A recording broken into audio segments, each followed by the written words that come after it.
Jamnagar city B division police સ્ટેશનમાં એક નકલી પોલીસ અંગેની જે ફરિયાદ દાખલ થઈ છે તેની વિગત મુજબ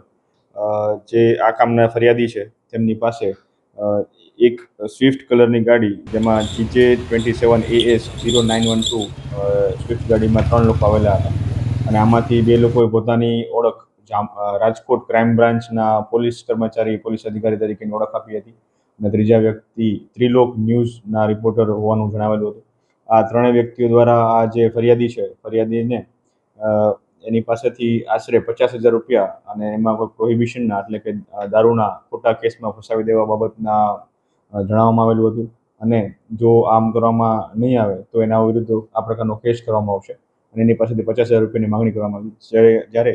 જે આ કામના ફરિયાદી છે એની સાથે રકઝક કરી અને અંતે 20,000 રૂપિયા એની પાસેથી લેવામાં આવેલા હતા. આવી જ રીતે બીજા પણ એક ભોગ બનનાર છે તેની પાસે જઈને આ પ્રકારની માંગણી આ ત્રણેય વ્યક્તિઓએ કરેલી હતી. આ બાબતની ફરિયાદ સિટી બી ડિવિઝન પોલીસ સ્ટેશનમાં દાખલ થયેલી છે, જેમાં ભારતીય ન્યાય સંહિતાની કલમ 204, 308, 267, 351(2) અને 61(b) મુજબ ગુનો દાખલ કરવામાં આવેલો છે